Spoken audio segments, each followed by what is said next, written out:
There's been a card running through my Pinterest feed for weeks, and every time I see it, I think, I really need to try that. But instead of making just one card, I do want to experiment a little. I'm starting with one simple card design and changing the material of the focal image each time to create 4 completely different looks.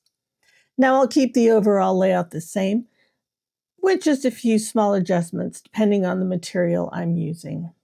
Hey everyone, it's Lean from ColoradoLean.com. Welcome back to the craft room.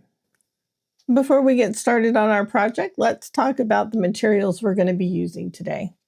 All of my cardstock will be 110-pound Recollections card from Michaels. My focal image will be this branch from the Tim Holtz Vault Wildflowers die set.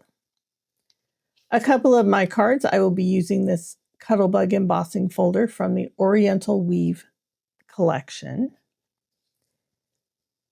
The papers I'm going to be using for my focal image, I'm going to start with this scrap piece of Tim Holtz Craft Core Nostalgic Collection by Coordinations.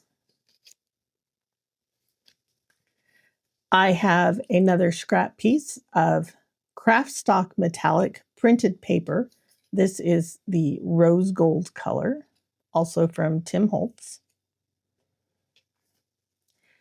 I have a piece of yellow gold metallic cardstock. This is either from Michaels or Hobby Lobby. I don't recall which. And finally, I will be using a scrap piece of the HTV Ront holographic heat transfer vinyl that I used in my last video. Let's go ahead and clean off our work surface and get started with card number 1. I have all of my card bases cut and ready to go. They are 8.5 inches long by 5.5 inches tall, scored down the middle at 4 1/4 for an A2 size card base. Let's go ahead and cut our black mat. These are going to be cut at 5 1/8 by 3 7/8. And now we need a white layer cut to 5 inches tall by 3 3/4 inch wide. Now I do have a scrap piece of the black card, and I am going to cut a mat for my focal image. That is going to be 4 3/4 inches tall by 1 3/4 inches wide. So again, I have a A2 size card base, which is 4 1/4 by 5.5. My black mat is approximately 3 7/8 inches wide by 5 1/8 inches tall. And I say approximately because I don't always get my 1/8 inch cuts correctly on my guillotine trimmer. The white layer that my sentiment will be stamped on is 3 1/4 by 5.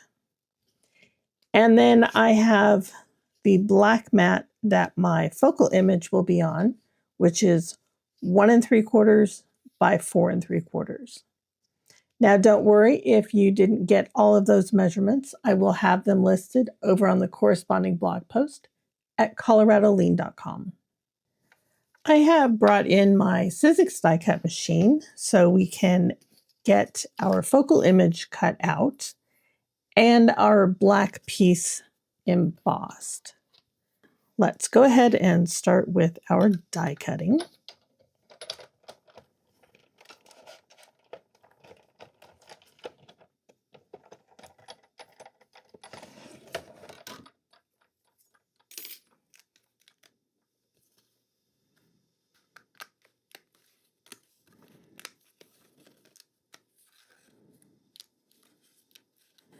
This is a really beautiful image that comes out, but it is so very delicate. Now that I'm done with my die cutting, I'm going to emboss my 1 3/4 by 4 3/4 inch black panel. I'm going to need the base plate. I'm going to need shim number 1, my scrapbook.com magic mat,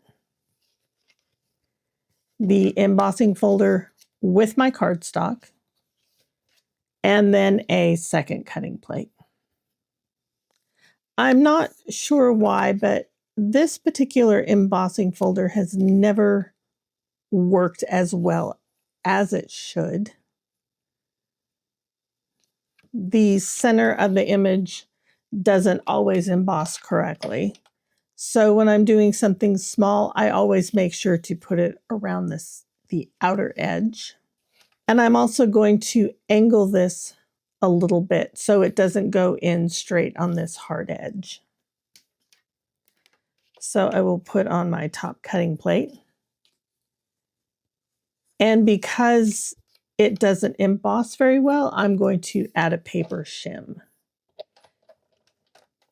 Now this shim is just a 65-pound card. And here is my embossed piece.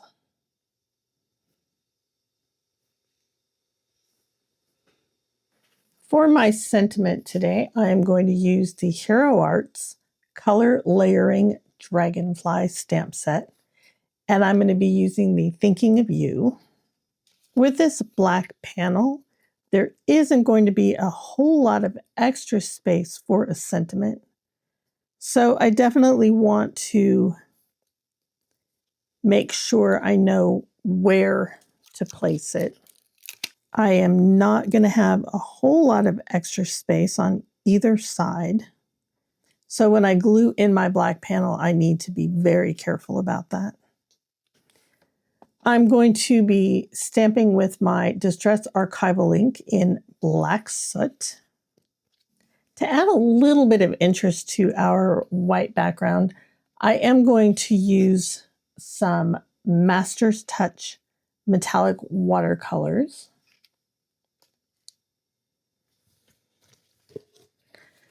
I'm going to bring in a little splat box here. And I think for this particular one, I'm going to use the gold color. I think that'll be really pretty with this green cardstock.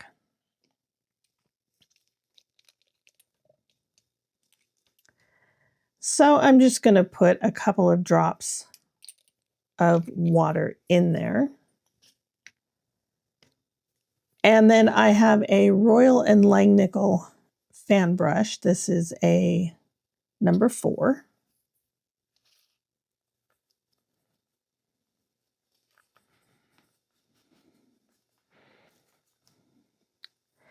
I want a really soupy mixture here because I want fine spots. I don't want big drops. So I'm going to add a little bit more water.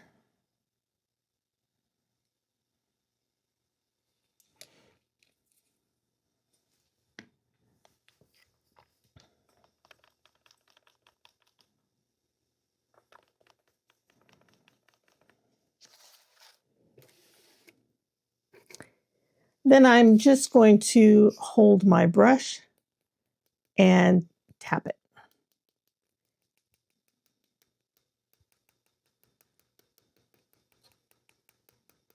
And then I have nice small little drops on there. So I am going to set this aside to dry. I'm going to wash my brush and I will be back with you in a moment. Now that our background splatter is dry, let's go ahead and put this card together.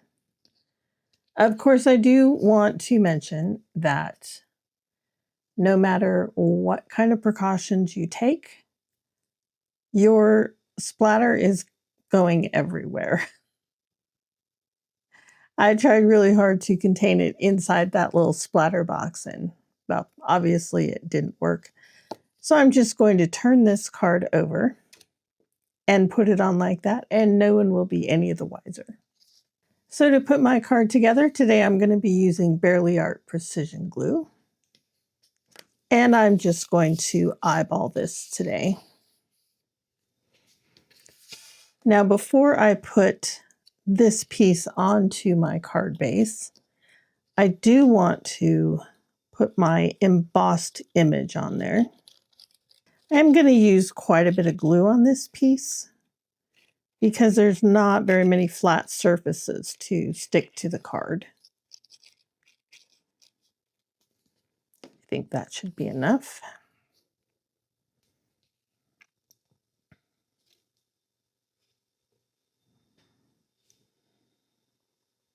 Now, I'm not so worried if I flatten this a little bit because the texture will still be there visually.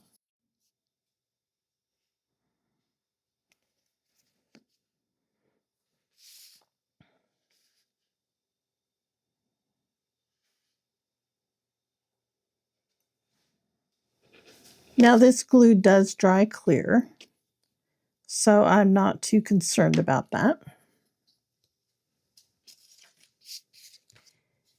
And then I will just glue this to my card panel. And there is our first card. Now, this particular gold color, it doesn't come across quite as metallic as I would have liked, but it's still very pretty, and it gives a little bit of additional texture to the card. Our next card that we're going to put together is the Cardstock metallic printed paper in rose gold from Tim Holtz. And I used the bronze watercolor on here. So let's get that one glued down.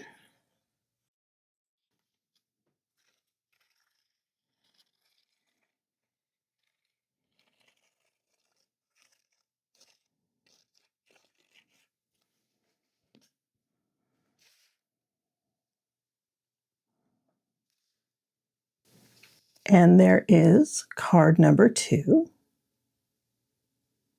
Our next card is made with the yellow gold metallic cardstock from either Michaels or Hobby Lobby. And I used the yellow metallic paint on here. I think of the 3, this one's probably the most metallic looking. Or should I say it has the most metallic shine to it. So let's go ahead and get this card together. Now for this card, I decided not to emboss this black panel.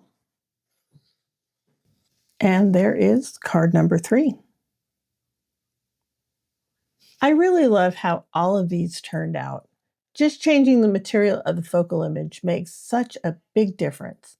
The colors and textures really give each card its own unique look.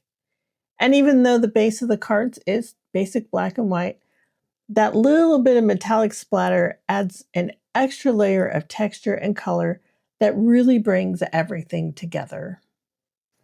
Now, I will say I am a little disappointed that the HTV Ront holographic vinyl didn't work out. I tried a few different things to get it to cut, adding shims, running it through a couple of times. I even flipped it over to try cutting it from the back, but as you can see, only a small portion of it actually cut through. The rest of it just didn't release, and with how delicate this die is, it just isn't something I can use. So that one card didn't make the final set, but I still think the other versions really show how versatile this design can be. Now I have to ask, have you ever had a material that just didn't want to cooperate no matter what you tried? Let me know down in the comments. Thank you so much for spending some creative time with me today. If you enjoyed this project, I'd love it if you gave the video a thumbs up. And if you're new here, be sure to subscribe so you don't miss the next tutorial. I'll see you soon.